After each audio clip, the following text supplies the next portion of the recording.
मेरे को बात बतावा तनी रउआ लोगन की अच्छा लगी तो लाइक करम लोगन। हम वीडियो भी बना के डालेनी, कुछ कुछ कह के भी डालेनी।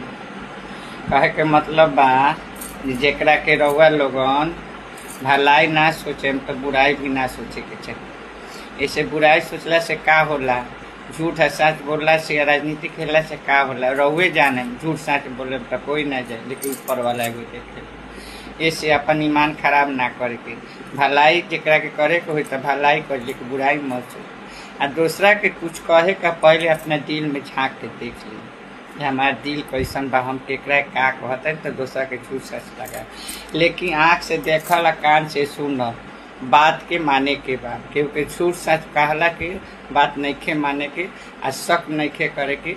इससे अपना अपने टेंशन होला आ टेंशन से मन भी ना लगी आ सब बुझाई जे बेकार बा।